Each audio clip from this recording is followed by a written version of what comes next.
Thank you. Checking. Microphone test for Angel. Thank you all for being here today. Thank you very much for the introduction. But speaking of introductions, I'll just do a super quick. I'm Suzanne, CMO at Accelerators, based in Paris, super American, but I can speak French if there's any French people in the audience. I don't think so. But for my panelists, my highly esteemed panelists, I'm going to let them introduce themselves one by one. Tell us what your name is, where you work, what you're building. But in the context of your intro, I'd really love if you could share just two super quick stats, how long your accelerator has been in existence, and how many startups that you have accelerated thus far. Let's start with Bernard. Yeah, hi, I'm Bernard Moon. I'm a co-founder and partner at Spark Labs. We launched almost 9 years ago, and we've invested in 400 startups across 6 continents, but primarily in Asia and the US. We do small batches. Most of our accelerator batches are 8 to 15 companies. So I think it's a little over 200 that we've accelerated so far. Okay. Good. So my name is Cristobal Alonso. I'm actually originally from Spain, but contrary to most people, I've been out for the last 20-something years. I'm the CEO of Startup Wise Guys. We've been running for 10 years, like So Summit. This is our first decade. We've done 304 accelerations, around 400 investments, also in total up to date. I'm focused always in B2B, but different verticals. Okay. Thank you for adding that extra stat. I forgot to ask which verticals. Cool. Sammy, tell us what's up. My name is Sami Aboussab, so I'm the founder and managing partner at Founders Atelier. And technically, I've been in this field for quite some time now. I was an entrepreneur at some point myself, but then turned on the other side of the table and created an accelerator.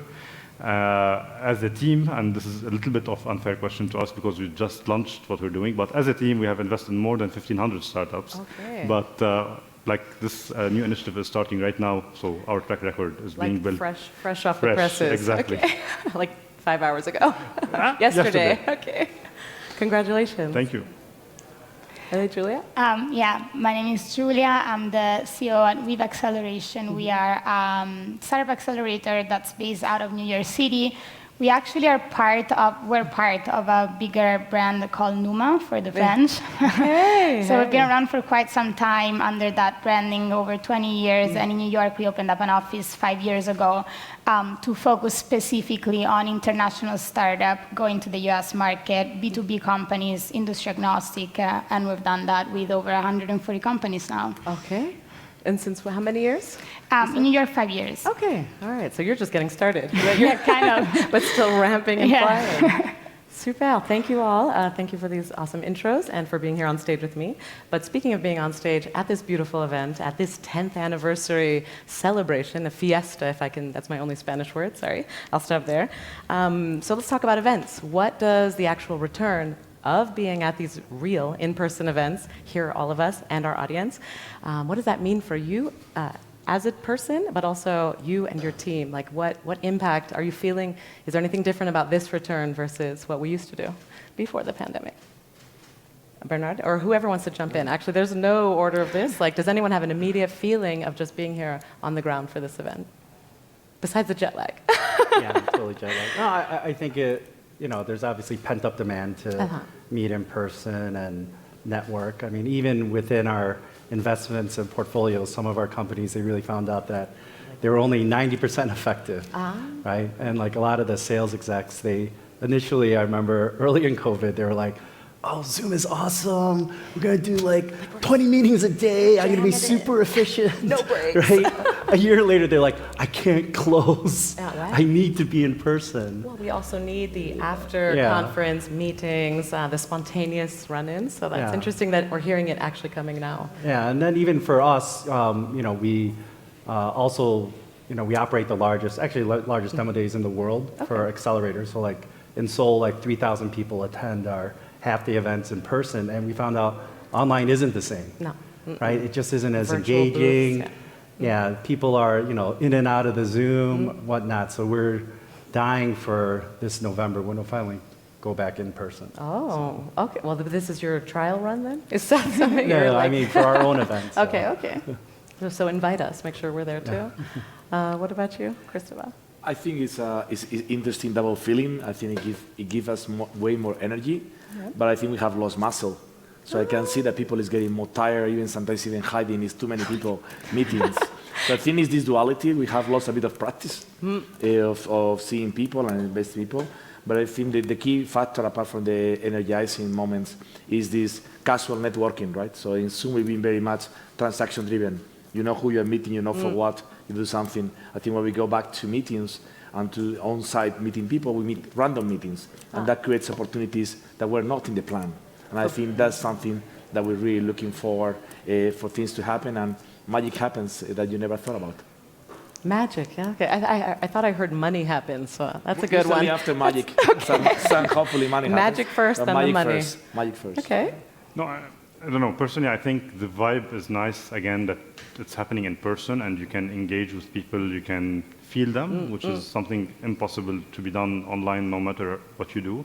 But the other aspect I feel that is quite nice right now is that it used to be a big thing, to have an online link to see the event while it's happening live.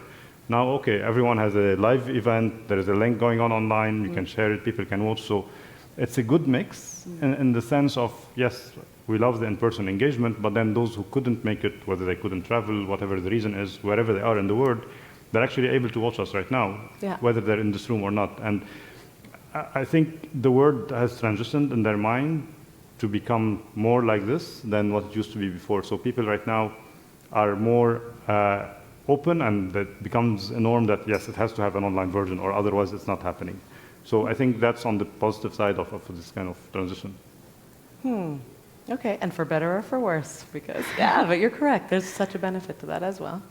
Yeah, I would echo that and say that, we have been running now the first in-person program again after 2 years. Last week, we just wrapped it up, and it was amazing to see people interacting live again. There's one element that I feel like virtually you just miss out on. That's serendipity, really, like bringing people in the room for a connection you didn't expect to happen, that then, just like that sparkle that you can't really predict.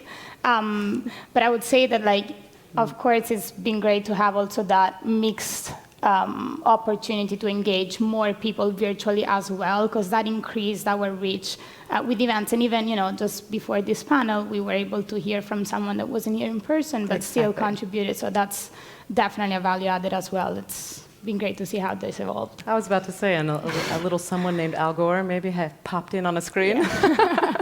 Okay, thank you for that. And so we're getting both sides of the spectrum. It's not one or the other.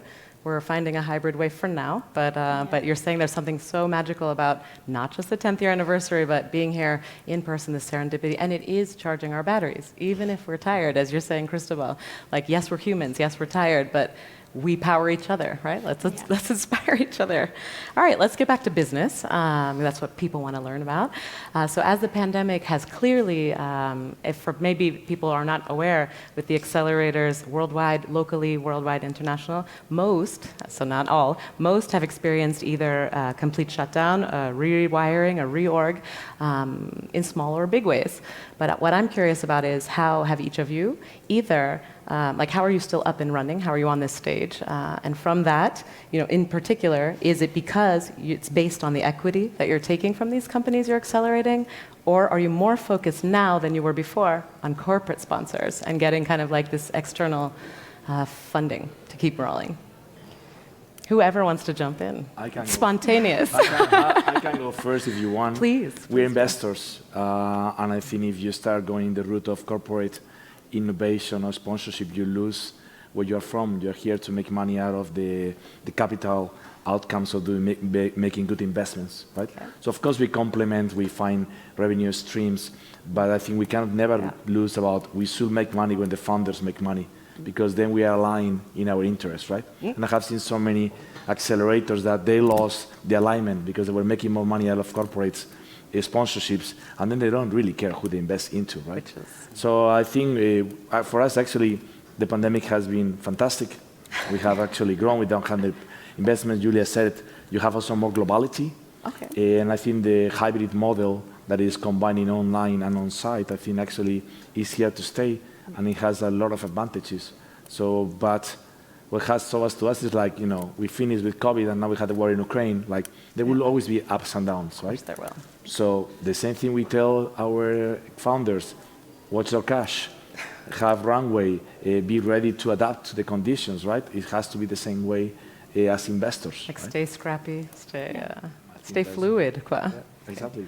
And the scale matters. I think size matters at that location, right? Okay. It's interesting because we had quite the opposite experience. So I would say that when pandemic started, we kind of scaled back a little bit. Everyone was cautious to work directly with startups. Like we didn't know where the market was going. And where we saw a lot of traction was actually in partnership, not quite with corporates, but with governments. It's specific to what we do because we help startups enter the US market. And what we saw is that there was a lot of capital available, not only from investors, but also from other sources of financing, including the governments, and they didn't really know how to manage that capital. Intelligently, and, and so it was an awesome moment for us to really reflect on how we can support the startup just beyond our own means and enter this really large partnership with the trade investment commissions and other government organizations to support the company's 360.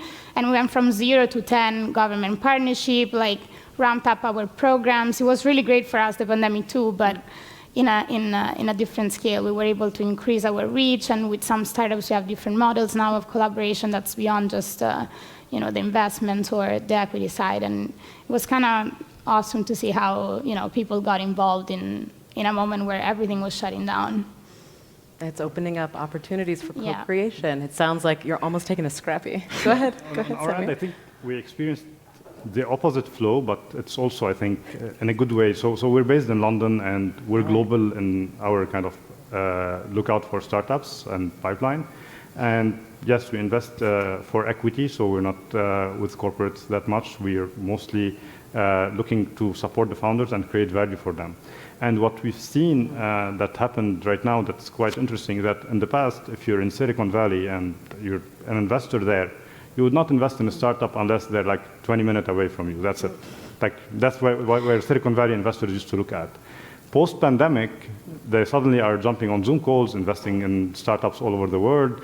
This kind of opened up a new market in their minds. And this is fantastic to see because like many of those investors are hungry for important and good startups that are global and that are not only US-based. And they wouldn't look into those in the past. Now, at the contrary, like, okay, it's easy, we can jump on a Zoom call, they're more used to it, and this kind of opened up this angle. But back to the question of equity, I think it's very important to have this kind of skin in the game.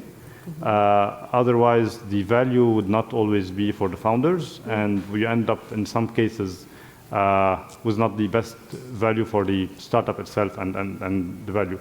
Nothing against what you guys in terms of how you run it, but like I think for us, we're kind of very focused on the founders, hence the name of the company. And the pandemic helped us also hit refresh, and we created the whole new model based on that after a lot of introspection and looking what's out there. So, yeah, I think that's where we are today. So you just described a huge pivot, and I was going to say, like, do we have anyone on this panel who maybe like hasn't even needed to pivot? Yeah, we didn't change our operations at all during COVID because we were already doing majority like of our mentor interaction already on Hangouts and Zooms since our founding. Which, again, remind us, was when? Which was in 2013. Okay. So since then, because most of our mentors are actually based in Silicon Valley, interacting with our accelerators in Asia and elsewhere. So we didn't really change anything in the operating model. Even within each country, we got lucky because our longest standing accelerator is in South Korea. Okay. That dealt with COVID, probably top 3 in the world. Right. And first. And also Taiwan Right. also was like almost like, very little penetration. Yeah. So even like within those countries, operations, it wasn't More affected that much. impacted, where they weren't deeply impacted or shut down or stopped. Yeah, so we were lucky in that way. And then Oh, the other. I was like, how are you still up and running? And then the funding, the funding side, we're just straight. I think most accelerators in the U.S. that are called accelerators, it's a fund model. So yeah, of course, we just invest in the companies. It's, it's a standard fund. That's what like our a venture engagement fund. is. Yeah, like there's a contract, we yeah. have a stake. Yeah. Yeah, Sammy was explaining to me earlier about like just in general, like how it depends when you come in, when you jump in, how long you stay. Like Yeah, we don't do for our accelerator, we don't do like corporate sponsorship or anything like that. Ah, okay. So that feeds off of what we were saying. Yeah. D'accord. So there's no sponsor money on this panel. For us, Ouais, France, pardon, excusez-moi. our Government. programs are free for the startups most of the time. C'est vrai. It's like a tricky hybrid definition. Okay, fair. That works for me. All right. So now we know how all your accelerators are plus ou moins in an operating space at this time. And it sounds like again, happy to see that you're all up and running still, and no huge, detrimental devastation. So moving forward, how in this new world or in the after times, do you have new ways of reaching out? Like, what are you working on? Like, what are you holding on to really attract the next wave of best talent, of best opportunities? Are you still using your playbook from before? Or because as I'm hearing, that still works, but that's just operational. But what do you see coming that you're really going to need to push out in order to pull in what you need in your program? This is plural. The short version of that question, how are you planning to attract the best companies to your accelerators this year? So I guess maybe I'll go first, since Please. we have been thinking about this a lot since we started. And one of the ways that you can really add value to a founder is to bring them some industry focus and expertise. And this is a little bit how we started. So we're starting with only a major focus on Web3 technologies today. Yes. Right. But in general, our focus will be on emerging technologies. So today it's Web3, it's maybe climate tech, future of work, and that's where we're going. And in these industries, what we're trying to do is to bring all the players and experts and bring the most value through mentorship and support to these startups and access to those industry kind of players who are out there. And that's what the startups need the most at the at least very early stage that we're investing in. Now, of course, I think whatever you do, this model is evolving. The accelerator model has evolved quite a lot in the last 10 years.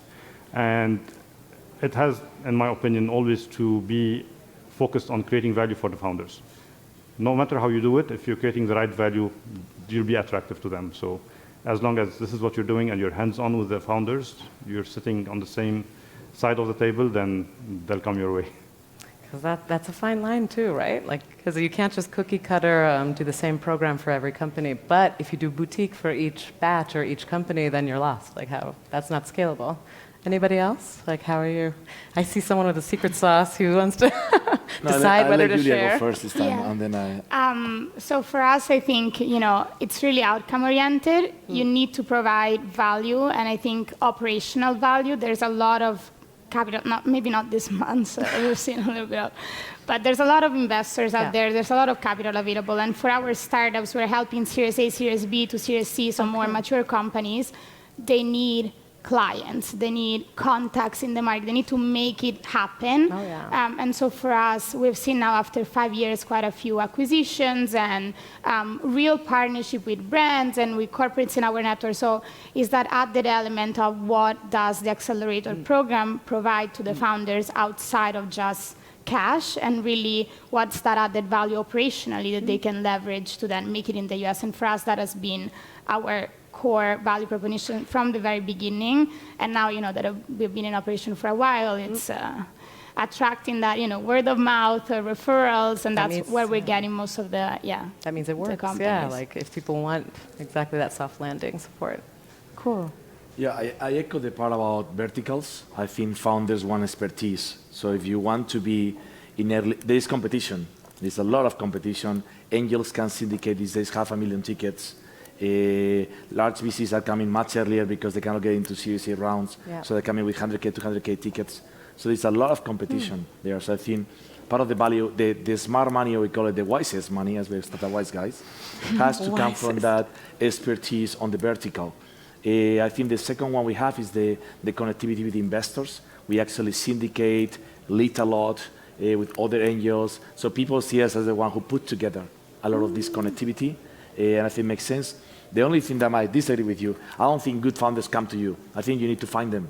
I think you need to hunt them. I think you need to fight for them.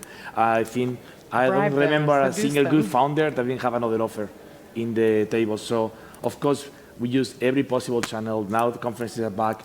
My entire team is in conferences day out, day in, day out, talking to VCs, which companies you like, but too early for you. We have a lot of referrals from VCs. Says, you should go to Wise Guys, and then we can take a look at you. And that connectivity there, mentors, network. So I think you need to be hunting for the first, especially if you're making 100 investments a year. You need to be looking at 3,000, 4,000 companies. Of course, yeah. So you need to hunt. And processing them, not just It's looking farming, at them. farming and hunting. I think there has to be a good Farming balance. and hunting. But you need to do both of them. Hunting and gathering first, then hunt. Okay. No, but Very good metaphor. Just wanna, on that point, I actually, And then this your is turn. almost what I meant, because what I was trying to say, maybe I didn't communicate it No. the right way, is that yes, they will come your way, meaning they will accept your offer. But yes, you have to go find them for sure. And this is maybe part of the secret sauce of each accelerator, where you go find them, what referrals you have, what networks you build, and what kind of things they do. One small thing on that, for instance, in our case, we're trying not to recreate the wheel and to do what so many other players are doing. We're actually focused really on that very early stage, but with the huge network of partners where we can actually soft land the startups. Okay. So we started with Berkeley Skydeck, where we can send startups for a Silicon Valley soft landing. We have many other partners right now that are working with us for different geographical soft landings, because we care about also them being in the right place with the right expert player at a later stage that would provide that value. Maybe Wise Guys could be one of those as well, for instance, for B2B aspects. And Bernard, what were you about to say? Well, I mean, we haven't changed so much about the outreach aspect. I think we've been fortunate enough in Asia to have this sort of pole position in a lot of markets. So we have, so now it's more of like what type of companies we attract. And it's trying to do the balancing act in each batch. Okay. Right, because we still want a number of bootstrap startups to show that we invest in founders early, but we get a fair amount of companies that raise like 5, 10, actually some outliers, 30, 50 million. And that's when they enter. That's when they enter, before, to apply to our accelerator. So they don't need our 100K that we invested. No. They just want access to the Spark Labs network in Asia. That's community, So, right? yeah. Okay. And it's not just brand. I mean, it is brand name, but it's also the pride, the status, being like I'm in the network, I'm in the crew. Yeah, I guess it's sort of I mean, I have the short access 9 to- years we built yeah, a very collaborative culture. Okay. So, Not a mafia. No. yeah, not a mafia. Collaborative/mafia. So, I mean, again, a shorter question. Can you name, just quickly, and we'll do a quick round, 3 things that you offer or that you look for when scouting new companies? Just 3. What are your top 3 things that when you see those, you say, that company's coming in. I'm going to make sure it happens. Although, again, you don't scout. They come to you. No. I can just say it's just standard things that most investors they look at the team. I'll do the boring, plain vanilla answer. They could do the details. I just team, market, product. I mean, that's what most In that investors they order. look at. But we could debate the order, though. We Team, could debate the market, order, product. yeah. Okay. I mean- Christopher. It's team. And I think within team, we're looking for passion. We're looking for purpose-driven founders, so they actually have a clear why, so they will actually go through the waves. And I think it's the complementarity, diversity of founders to make sure that, there is different points of view, there is different skills, there is different ages, different genders, different international. I think that diversity between founders prepares them to go international on a much better way, right? Okay. Yeah, so we're at the idea stage. It has to be the team. There is not much more to look at, but at the same time, I think background and like industry expertise is very important in many cases. Okay. And the other thing, I guess, is team culture, if you want, and complementarity in terms of chemistry between them, because Co-founders. I mean, yes. super early stage. We're not talking a team, like 50 exactly. people. So the co-founders, and many startups fail because of team conflict eventually, and course, yeah. that's what you want to make sure that they have the right chemistry on board. Yeah, I echo the team part. For us, it's like team in a sense of expertise, but also commitment, because they're opening a new market, so they need to be able to be present there and really like fully invested in in the US market. And then for us, it's also very important product market fit, because what works in a country not necessarily works in another. And like there has to be that early market validation and proof that the product will work in the US as well. And market by market, yeah. It's Yeah. not just your product. There's some products that, Yeah. okay, It might be interesting. competition more or Okay. less in the US. So like it really varies from country to country. Okay. Interesting. But back to, you were right, the team, you said it's a boring answer, but you see how everyone believes that it's the root cause, it is the actual source.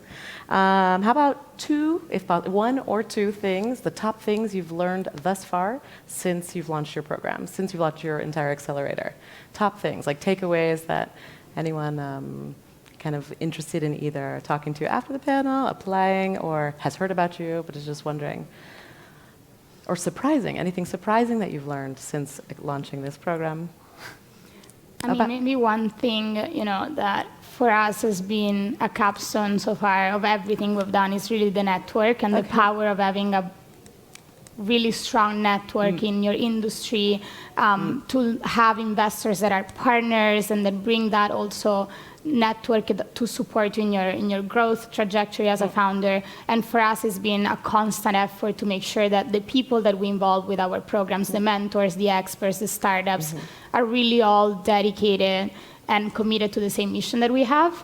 And building that strong network eventually drives all of the value of the programs that we do. And so that for us has been a constant learning process and very important element. But it's still the foundational key. Of everything we do. Who wants to jump in? Yeah, I see you ready. No, there's one thing that is quite nice to see among founders. So we used to have this happy hour every week for the founders to just interact and engage. And the thing we learned with time is that it's very positively surprising how much they help each other and learn from each other. And that kind of community building aspect that unfortunately the pandemic took away in a way or another, that we're hoping to bring back in this community building among the founders. And the amount of learning and support they give to each other, sometimes like they would stop what they're doing and they're on a tight deadline just to help another founder who's in trouble somewhere. And this is crazy. But that's when you know it's working, Yeah. right? Okay, network, community, okay. Yeah, I will echo that one, but I would say two. One is that we need to grow to be respected in a way. So because we are growing, also scaling, going to other markets, our advice is also, I think, crispier to our founders that are also growing. So we're actually suffering some of the scalability pain. True. And that gives us respect in front of their eyes. And the second one is try to bring as much diversity of opinions when making investment decisions. So don't, I will really put my money there. Let's do it. Because No. I want to. Yeah, because I okay. want to. I think try to the eyes will be actually basically forgiven in investment decisions. But try to bring as much diversity in opinions, because I think you make better decisions at the end of the day. Even if you still follow your instincts many times, because it's very early on, but you still listen to everybody, because even you will learn on how to accelerate them better, because you have here more voices and opinions, right? Agreed. We have 30 seconds left. Bernard, you get to drop some knowledge bombs on the crew. Early on in our life of Spark Labs, we learned not to get enamored by technology. Because there are a few times, like especially when we had our CTO in the IC, they were like, "This tech is awesome. We're gonna change the like, this is awesome." And then So we sad. found out the two founders were horrible. Like, they're so indecisive. or they hate each other. No, there's no bad chemistry, but they just kept going back and forth so on their no- decisions. So no traction. We Like, found out, they're gonna- never love the tech. We love the idea, don't love the tech. Don't fall for it. Okay. Well, thank you guys. Thank you so much for just, again, sharing your energy, sharing your presence, being here in person with us. And I wish you the very best of both planned and super spontaneous meetings throughout the rest of the event. Thank you. Thank you all, audience, as well.